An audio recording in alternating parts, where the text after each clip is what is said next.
Welcome to another Love Living Local 315, the podcast celebrating the people and stories that shape Central New York. We are your hosts, Scott and Kelly Grates, and today we're honored to sit down with Doneilous King, lifelong Utica resident, DEIB strategist, senior counselor, community builder, and founder of We Inspire Consulting. In this episode, we're going to dive into his journey from humble beginnings to decades of service in education, sports, and community organizing across the Mohawk Valley. Doneilous told us before we hit record, it's his first time ever on a podcast. Yeah. Is it cool to hear the intro? Like sometimes like you hear all fantastic. the cool stuff about yourself. You're like, damn, that's me. I did that. I hire you to introduce me. I'll take all the work I can get. So you grew up in Utica, right? You went to school in Utica City School District. What pulled you towards community work initially, and what's kept you there the last 20 years? Yeah, so I'm from the humble parts of town. I'm from Cornhill, and two things. My family, my grandmother impressed the importance of service in all of her grandchildren. And really, when you come from poverty and you are blessed to live the life that I live, it's only because of the love and deposits from other people. And so for me, I think I'm obligated to give back because people did it for me. So where you start does not determine where you finish. Yeah. I love that. How have your early experiences, if you want to talk a little bit more about that, shaped your purpose and your drive and your values today? Do you feel like you'd be where you are today without those experiences? No, absolutely not. I come from poverty. My mother got pregnant with me when she was 14 years old. She dropped out of high school. She got her GED, or community college degree, associate's degree, and then she got her bachelor's degree from SUNY Poly. She has her associates from NVCC. And so just developing a sense of grit and learning how to do the most with the least, it develops a type of fire inside you to want more, to prove yourself, to be the best version of yourself when you come from, poverty. And so for me, I know I would not have been where I'm at because there was a hunger inside of me. I had a sense of drive. I wasn't happy that we were poor. And when I was younger, I wanted what other people had, but I also wanted more for myself. And I'm very thankful for my mother, my grandmother, and my family for instilling values of education and still speaking life into me to want more. And especially to overcome certain obstacles or, like you said, to work so much harder. Like there's successful people out there. Yeah. But how hard was it for them to obtain that success? Whereas when you have worked so hard and done so much, it makes the success even more fulfilling. I think. Mentioned family a couple times, right? So, and you mentioned poverty a couple times, but it sounds like the true blessing to you was that you had family there as that support system. Do you have kids? Yeah, I have 2 kids. So how's it changed you as a father, looking at the way your family was there for you? Yeah, so I tried to be, I grew up in a fatherless home, and I tried to be the father that I always wanted, and try to balance out what I think my children need and some of what they want. Really, poverty is a great teacher, and sometimes I didn't know how poor we were. And then as I got older, I understood the value and importance of opportunities and access. And so I've been blessed to come from poverty, to have a pretty rich social capital and network of people to get things done, not only for me, but for the people that I serve. And so I can only attribute that to my upbringing, my family, my church family, and also my education in Utica. So let's talk about your work. You're a senior counselor with the Educational Opportunity Program. Talk a little bit about that role and talk about what you're seeing right now that students need most, academically, socially, emotionally. So I work in the Education Opportunity Program at SUNY Polytechnic Institute, and it's actually a program that I was in when I was in college. So it's really full circle for me, and it gives me an opportunity to give back. And so the program really is designed to provide an opportunity for students who normally would not have had an opportunity. For whatever reason in their life, they go through different challenges and very similar to mine. And so we provide a collegiate experience that is equipped with modest financial support, academic support, cultural and social programs, really wraparound services to fill the void and provide what students need. I want to go back to, the social piece of this, because there's a book, I think, called Who, Not How. If there's not, we should write it. And so much of what college focuses on, or maybe in the past more so than today, is learning the how. What I found is what you mentioned is it's the who, right? It's who you know. And that's hard for a lot of people who don't have families. We grew up with families who had no connections or the wrong connections, you know? And so I'm just curious, in your situation, like, was that just innate in you? Is that just natural for you to go out and be social and meet people? Or like, what was that like in those early days to make those connections? Yeah, I think some of it is natural, to have something inside you, to connect with people, to have a nice smile, to have a light about you that attracts people. And then some of it was building off of my family. Then I played sports, and then I was a decent athlete at Proctor High School. And so with sports, it comes some attention and connection. And then you connect with coaches, and then the coaches connect you with different people. So I think it started off with having something inside me, my family letting me know that I was special and that I had some talent. So I believed it. And then to build off of sports, and then also to be pretty bright in the classroom. And so spending some time with my teachers and taking their recommendations and meeting different people.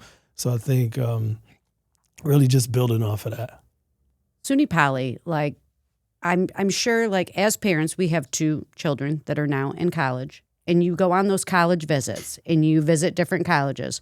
And I really feel like the academics, you're getting the academics at each college, but what you're providing at SUNY Poly for the community sort of feel, and to make the kid feel welcome, that's a deciding factor for a lot of kids. And I know it was, at least for my kids. They just got that sense that when they got to the campus that they knew that they wanted to be at, they felt home and supported. And so that's kudos to SUNY Poly for the program that you're providing, that they're providing too, because it's so important.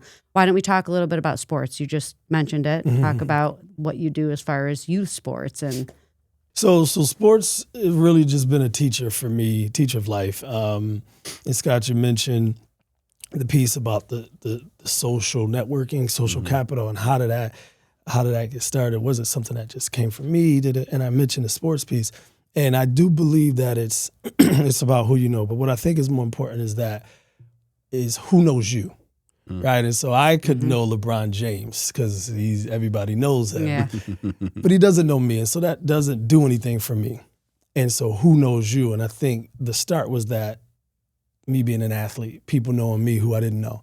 And now after a while, your reputation is your introduction. It precedes you, things like that. So sports helped a lot with that social capital. In terms of just my life, sports provided a buffer for me. And so growing up in inner city Utica, living in a single parent household, there's a lot of time I spent time by myself. And so my mother's working and she doesn't know where I'm at all times. And so sports provided structure for me. After school got out at 2:30, there's going to be a certain amount of time when I have idle time. Sports was fantastic. So growing up, going to the East Utica Boys and Girls Club, and then sports practices and things like that. So it provided structure.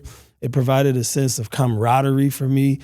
Sports taught me how to work with a team, and so I'm able to work with a team at work now, and also taught me how to be a leader. Being a captain of my basketball team and a leader of my track team. So it taught me different things that I now use in life, and in addition to that, how to be a better parent. So sports really is a teacher life for me. Yeah, I'm own a few huge. different businesses, Yep. and one thing I look for in resumes are, did you play sports at any level? At any level. Even, club level, just because, like you said, teamwork, camaraderie. To me, the biggest thing is learning how to lose, learning how to deal with adversity, right? Winning's easy. Like when you're the star of the team, like, and you're just gifted, like that's easy. But what happens when you get knocked down? Mm-hmm. And then what comes next? We're a little bit older in this room. You're probably the youngest in the room, but we've seen some changes through the years, right? And that's natural.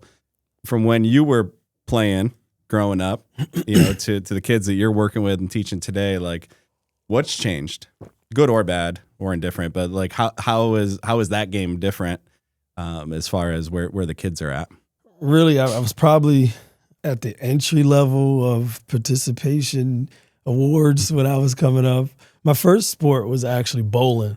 Many people don't know this, but I'm a really, really gifted bowler. They do now. We were in a bowling league. We like to bowl as well. Saturday mornings, I'm talking about for years, Yeah. ages 4 all the way up to probably 16, I bowled. But, and so I could remember a little bit of participation, maybe ribbons at the lower levels, but I don't really come from the participation trophy era. And so that, I think, is one of the biggest changes, because I do believe that you learn more from losing than you do winning. Mm-hmm. I've never really seen a competitive person who got used to losing, but I've seen competitive people get complacent, as a winner, as a champion. There's very few people out there like a Kobe Bryant or a Michael Jordan who is continuing to get up every morning and to try to get better, even though they've reached a certain level of accomplishments or championships. So losing, I agree with you, is a great teacher. So just over the years, I've seen that change, and I think that's done something to our competitive nature in terms of participation trophies, but also just the way that youth sports are now and how younger athletes are specializing. I graduated high school in the year 2000, and it was still common for athletes to play 3 sports, and I played 2 in high school. But now it's almost like if you have any desire or a real chance of playing a Division I sport, then you have to specialize at a younger level, because if you play football in the fall and you want to play, you want to get a scholarship in football, during the basketball season, the football athletes are lifting weights and they're cross-training, and if you play basketball, now you're behind. And so I think that part has kind of muddied up the youth sports a little bit, along with the numbers of participation. You have esports now, you have this digital world. So a lot of those things have pulled away from sports, where in years ago, we didn't have that many distractions and that many options. And how expensive it's gotten, too. Yeah. Oh, yeah. That's the other thing that we need to keep in mind, limit is like access. to specialize in a sport, to play, whether it's club level soccer, like our son did, or our daughter wants private like softball lessons. It's like, it's expensive. Yeah. I just feel bad for the gifted athletes that don't have the means for those programs and those things that they need, because we'll be honest, at the college level, sometimes that's the deciding factor. Like our son went out and tried out for the soccer team, and the first question the coach asked him is, what club level team are you playing for? What showcase will you be in? And he played baseball. Athlete, yeah. He ran track in the winter. He's like, I'm sorry, like I play soccer in the fall, but right now I'm running track and I'm training for baseball. So you are definitely right with that if you plan to do this at the collegiate level, you need to be working year round. I mean, sure. Gosh, they got agents now, right? Yeah. For like, I mean, Especially with, you know what I mean, but not like NIL. Companies that will help promote these kids, and it's become like a business at that level. So, and I mean, I'm sure you've seen it firsthand. Yeah, and you make a really great point about the athletes who may not be able to afford private lessons or club sports. And so what I did was, for many years, I've created basketball enrichment programs. And so we were a response to those things. And so there were athletes that needed training and they couldn't afford it. So I created a basketball academy called DKBA, Doneilous King Basketball Academy. And we had a scholarship program for those that couldn't afford it. And then we were pretty I thought pretty affordable for a 2-hour class, $20 or $30 or so, to try to provide that. We knew that where the sport and the discipline was going. We knew that there was a need, and we didn't own a building, so obviously we have to provide a cost to rent the space, but also from my time and our staff time. But we also wanted to make it affordable. And then in terms of club basketball, we were the first division of the Nike-sponsored City Rocks out of Albany. And so Nike has about, 36 to 40 youth programs that they sponsor, or AAU programs. And we were able to connect with one of them to be a satellite or a franchise. And we were the first one, Utica City Rocks. And we wanted to connect with the best in our region, but also provide a high-level, comprehensive club or AAU opportunity for athletes in our area. That's awesome. You're a Utica guy, right? Through and through. Yeah. Well, let me ask you that. Was there ever a minute in your life when you thought about leaving? People ask me this all the time. And when I graduated from college in 2005 at UAlbany, I came home and people said, man, you won't be here long. And I thought about it. Then my son was born, and I said, okay, well, where else would I rather raise him? Yeah.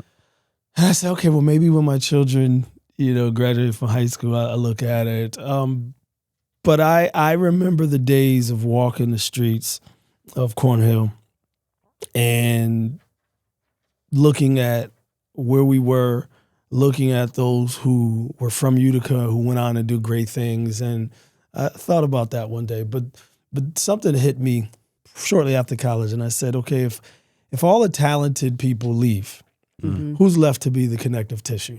And so I was the kid that was looking for a mentor or someone that I could reach out to that made it, but could also reach back, was available. Yeah. And I said, man, I'd like to be that connective tissue to help from within. I am who I am because of my environment, my community. I want to work in my community. So that's what was the main thing of keeping me here besides my family. So I've thought about it. I lived in Queens for a year after college. I went to school at Siena College in Albany, Sullivan County Community College down in Sullivan, New York. And then I graduated from my bachelor's degree from UAlbany. I got my master's degree from SUNY Poly. So I've been around, some different places. My father lives in Atlanta, Georgia. And everywhere I've visited, I've thought about, okay, maybe this is the place. But I have a love for Utica. And I really feel like I was put here to be a change agent. And so I think it's a design for me to be here. Well, you're proving it and you're living it. And I guess the next question, the follow-up to that is, what's the vision? Like, what do you hope over the next 10, 20 years this place looks like? Man, I'm a sociologist and I've always loved history. And so I'm one of those guys that go on Wikipedia and I go back and I say, okay, what year did Utica have the highest population? And so I go back and I see the old pictures and I said, man, Utica was 100,000 people. And there was so many people down here on the busy corner and, different things. And so I look back at that and I talked to some of my older relatives about the years of the industrial years or manufacturing years when Broad Street was booming and things like that. And so I envision this place of coming back, a rebirth. So thankful for the refugees in our area who saved our city when we were down in the 50,000 mark or so. And then a lot of people don't realize that. I'm glad that you said Cornhill, that. they saved our city. Change. I mean, it's No, we saved our city, gave us new life. We were losing businesses, we were losing local ethnic cuisines and different things, and all of the old legendary Italian restaurants, and they were dying out. And so they gave us really put us on the map as far as food. And then here comes these different people with different flavor, but different values too. Owning homes and having restaurants and businesses, and they kind of they saved our city. And so now with this new age of manufacturing, whether it's silicon carbide or you name it, I envision a city that is thriving, and hopefully we can get up into the 70,000 mark, 75,000 mark, and with businesses and attracting new talent, but also giving people who are from Utica a reason to come back home. Mm-hmm. Yeah. So let's change directions a little bit. Mm-hmm. Let's talk about Network and Chill and Brown Sugar and not changing directions at all. Well, we were talking about youth and sports and education. So let's talk about this and your passion to bring this to the community as well. Yeah, and so for me, it's all the same. Serving people, galvanizing people, connecting people, inspiring a higher quality of life, putting a dent in the universe. I've always been a creator. I'm actually crazy enough to think I could create whatever I want. I really do. And so those are the people who create things. But yes, the people who are crazy enough to believe that they can create it, also does the same thing. Yeah, so I'm from this town, so I hear the sentiments of what's not here. I hear it. And what we don't have. And I know that we are in a different market, and so I've seen it where Syracuse is 45 minutes down the road, but they were always been 5 to 7 to 10 years ahead of us in certain areas, and Albany, the same thing, But I really believe that I could create anything. And so for me, whether it's King of Kings, Summer Pro-Am, or Brown Sugar or Network and Chill, it's really all the same. It's providing something that is going to bring joy to people's lives.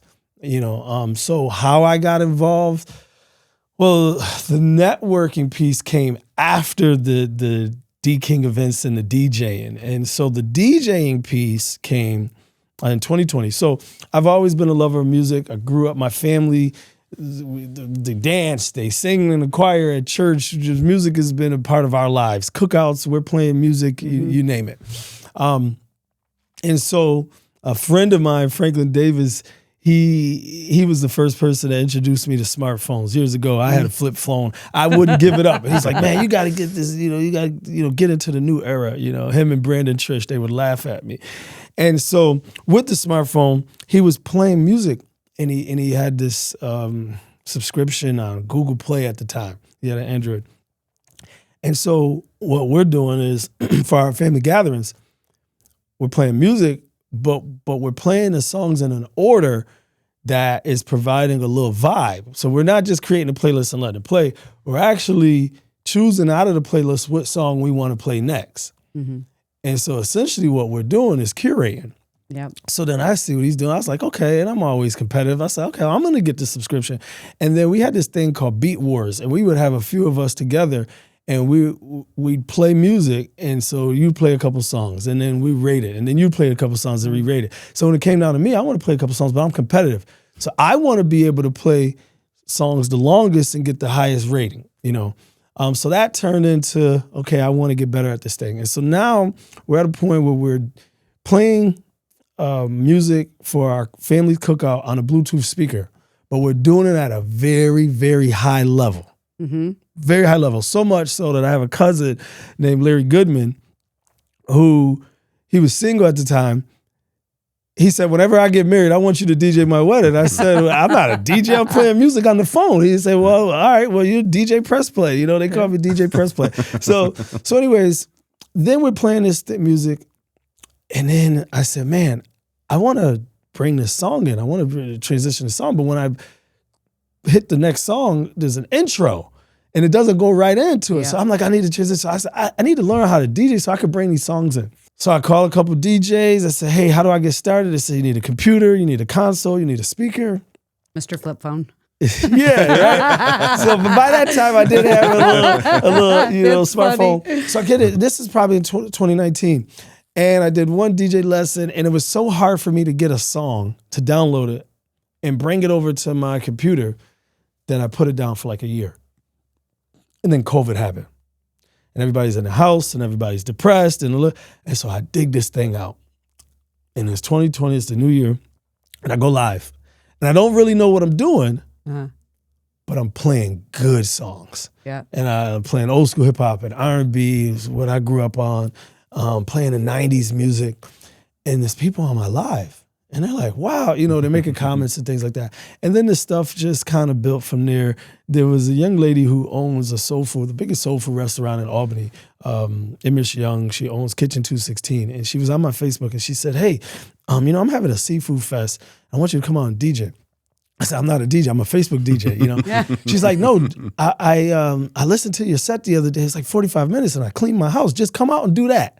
So I went out there. And it was my first paid gig, and I think I DJed for over like 5 hours, and I made $100. I was like, wow, somebody paid me to DJ, Yeah. I didn't even have a table. I brought these speakers that I had, and I didn't have a table, so I went to Home Depot, and I got a little table, and I DJed, and then from then on, I just started doing little events, and this thing kind of just blew up. Yeah. So I've always had a passion for music. I used to play the trumpet when I was in high school, so I understand music theory, and I have a pretty decent ear.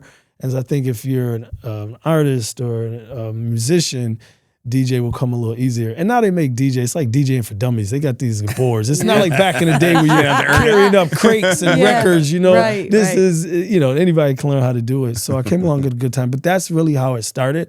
And now we've done different shows in different cities, and I've DJed in Tampa and Virginia Beach and New Jersey. And, I've DJed all over. So I'm really living a dream. I really can't believe it because I don't come from DJing. Nobody in my family really showed me how to DJ. I have an uncle who DJed many, many years ago, but I really just picked it up. And anything that I pick up that I love, I try to be the best I can at it. And luckily, I was pretty good. And people seen what I was doing and they liked it, So that's how we got here. And so I have what we call the Brown Sugar, the Ultimate R&B Experience. It's a quarterly R&B DJ-driven sing-along event. It's like a giant karaoke event.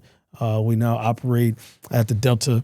The next one is February 28th. We have Jay Holiday as our special guest. And so we're starting to bring special guests in. And so it's really amazing. It's full circle. That's so exciting. And then you asked about Network and Chill. That was the long version. So then I said, okay, Doneilous, I live a pretty great life. I got a lot of great connections in our area, and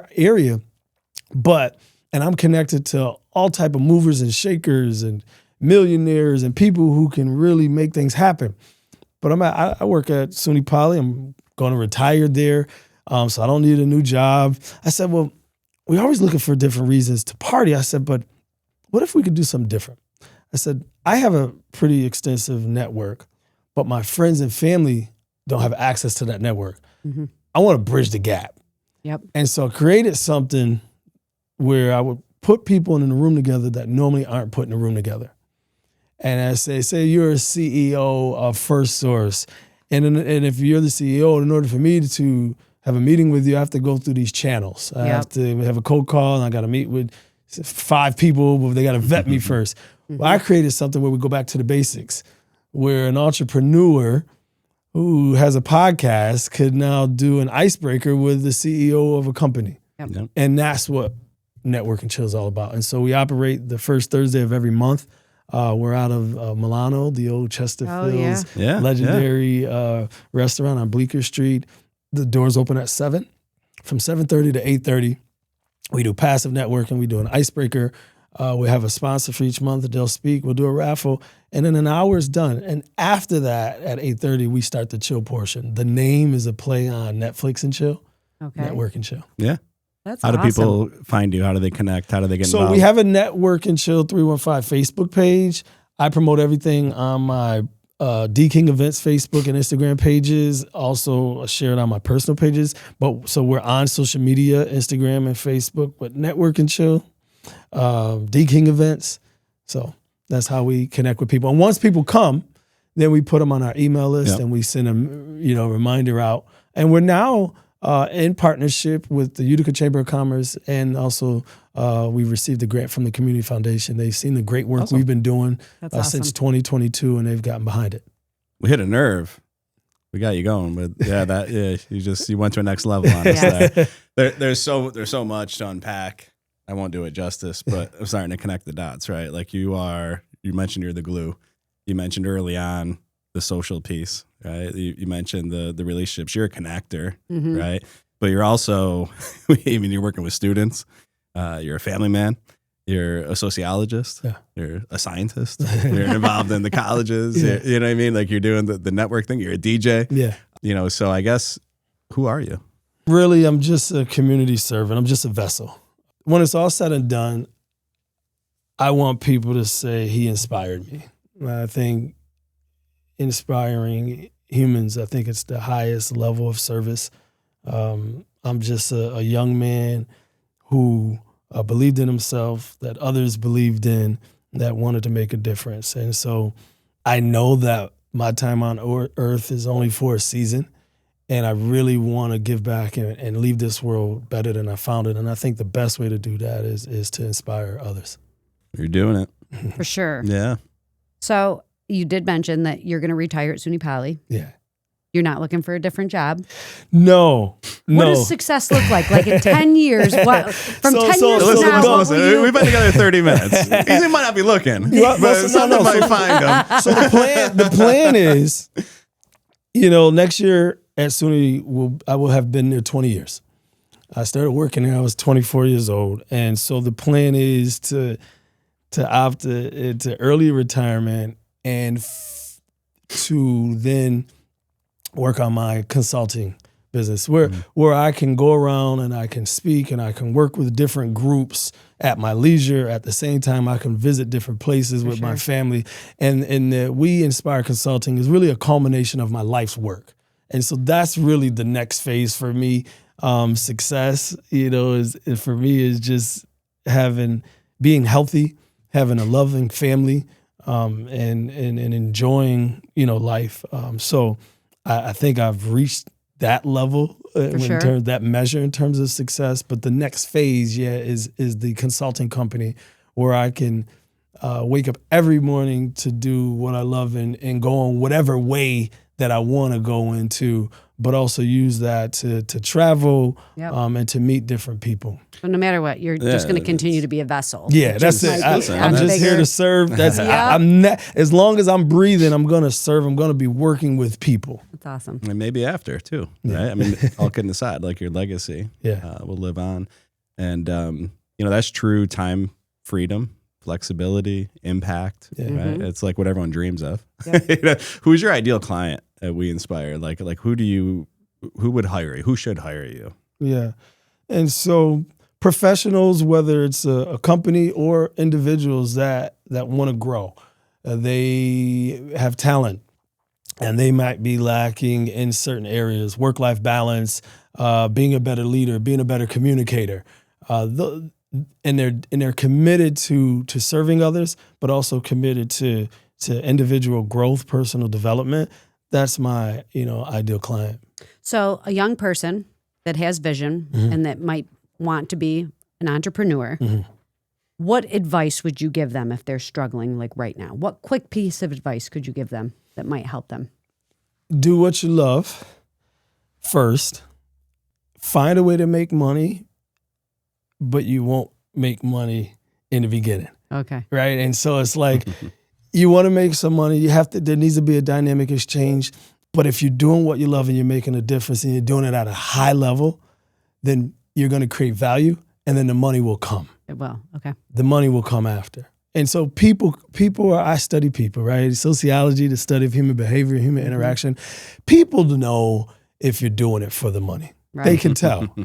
But if you're really, really good at it, you got to create value. And so I believe all the money that we want is out there and it's in somebody's pocket. And we got to find a way to create value so that they give it to us. Yep. And if you are the best at what you do or you're really, really good at what you do, then you can charge a higher premium for your service and people are going to pay that. That is a common denominator with so many people that we've had on this show. At the beginning. It's just a truth. At the beginning, when you are first starting out with whatever your passion is, do it for free. Build that network. Yeah. Get those connections. And then once people realize how good you are, that's when you can start making money off of it. I'll give you an example. Huge. When I started training, my first client was Brianna Keisel, who went on to play in the WNBA. Yeah. She graduated from Proctor High School, went to the University of Pittsburgh. And so I seen her in 8th grade. I said, wow, this young lady is like something I've never seen. We probably won't see her for another 50 years, an athlete like her. And I talked to her father. It took them a few months. I gave her my phone number. I met her at a basketball game. I gave her my phone number. I said, have your parents call me. Her father called me months later. And we talked for 20 minutes or so. At the end of the conversation, he said, okay, I gave him my pitch. He said, well, how much are you going to charge me? I said, I'm not going to charge you anything. He said, well, what do you mean? You're going to do all of these things? Yeah. I said, the time I'm going to spend with her and what I'm going to do, you really can't pay me for. I said, but if you do what I ask you to do, and then when people start asking you, what have you been doing to get better? You tell them the truth. Mm-hmm. And probably within 3 weeks, I was getting calls. Hey, I heard you've been working with Brianna Keisel. Can you train me? Can you train me? Can you train? But what I did with her, and we had an understanding. I said, listen, Bri, I'm not going to charge your family. You're going to help me. I'm going to help you. You're going to help me. And so I built my curriculum and my teaching points working with her. So I would work with her probably 4 days a week for 2.5 hours. So I was learning how to train while working with her. She was my case study. Mm-hmm. And that's really what it is. So you gotta train, or not train, but you have to do something for free to get your feet wet, to learn your routine, but then also for people to know who you are and establish some type of credence or credibility. Yeah. The other thing that you have that all successful people have, it's a common denominator trait, is this abundance mindset. Mm-hmm. And it's funny with money. People think, well, if so-and-so has money, then I can't. Right. Mm-hmm. But the abundant mindset goes, there's enough money for everybody. Yeah, right? There's enough joy for everyone. There's enough connections for everyone. There's whatever you're looking for, there's enough for everybody. And so ultimately it becomes, what problem do you solve? And when we talk to kids, it's like, what's the problem that you're going to solve? Because if money is your thing, money is always in direct proportion to the size of the problem you solve. So the bigger the problem you solve, or if you can do something that no one else can, right, then the money will follow. And I think that's a piece that sometimes people lose sight of. First of all, the servant heart, doing it, expecting nothing in return. Yeah. When you consistently do everything expecting nothing in return, the funny thing happens, and you've manifested this in your life. People want to give you everything. Yeah. Or when you have that aha moment with the consulting, like, hey, I've become successful at this. All I want to do is help others get the same thing. Yeah. It's that servant heart. It's that mindset that, like, I've done this and now let me teach you how to, because you can do the same thing. Yeah. Which is, This has been fun, man. I know. I think Spina got up to let us know we're like an hour in. Are we running out of time? But our cassette tape is running out of space. I know. Remember those days? You got to flip it over, right? Wait for the DJ. You got the DJ talking at the end. Unpause. That reverse button was huge. You knew one spot where you could that was my DJ skills. Oh, yeah, exactly. Oh, man. So, Doneilous, we end all these with rapid fire questions designed to be a little bit lighter and hopefully fun. And this has been a great interview and just a great, an absolute pleasure for us. So thanks for coming in, man. No, thanks for having me. Yeah. Okay. What's your go-to comfort food? Jamaican food. Okay. Something specific? Yeah, so right now I'm on this honey jerk salmon. I love it. Yeah, so I'm a pescatarian. Before that, it was jerk chicken. All right, so it's too funny. That's what we had for dinner last night. Where'd you go? So I'm at Ricky's Island Bar and Grill in Sylvan Beach, who used to be HK in Utica. I have a friend now who created a business where she teaches people how to cook. Marsha Shaw, she has something called Papa's Grill, Mama's Table. She will actually come into your home and teach you how to make your favorite Caribbean meal. But then she also sells plates. But then there's Island Breeze, that's not far from here. You have Utica Caribbean Market. So I go to all of the different Caribbean restaurants in this area. Marsha cook in our life. Kelly tried some Jamaican salmon last night. I'm really? Normally just like... She wasn't happy with it. I ate it. It needed, he's like, I think it's good. I'm like, it could be better, because normally salmon, I just put like salt, pepper, lemon, a little bit of garlic. I did the honey last night, and I tried and I'm like, I just expected it to be better. So I need to perfect it. I'll connect you, and she'll come in right. It can be just you two. It can be your family. You have friends. It'll just be me. I don't let him talk. Makes me nervous. We talk about that. It's something we've never done. Like, it's social, bringing. Yeah. We're always looking for, gather for a purpose, right? And so how do we bring people together? And food is such a great, Okay. And we did it as a date night, my fiance and I. That's awesome. We learned something, and then the food was great. Okay. So much for rapid fire. Sorry. I'm sorry. I know. What's your favorite memory growing up? Probably hard to pick, but one of your favorite memories growing up in Utica. So I grew up playing basketball at Miller Park, or Martin Luther King School. Many, many days there. That was probably one of my favorite places to be growing up. I knew the history of basketball in our area, and that was like the main park. So I love that. But also in church, church Hope Chapel AME Zion Church. It was the first African American church in Utica. And I learned all of my leadership skills from there. But I remember we used to do these Black History program things, and you have to pick a person and you become that person. And because I played the trumpet, I was Louis Armstrong. Yeah. And so I just remember those days being in Christmas plays and Easter plays and Black History programs at my church. So I That's think powerful, by the way, when you put yourself into that mindset, start thinking about yourself different. Yeah. What's one book or movie that shaped your worldview? Can't Hurt Me by David Goggins, the greatest book I've ever read. He's not human. Yeah. Early bird or night owl? Night owl. What's a hobby or activity you enjoy outside of work that people might not know about you?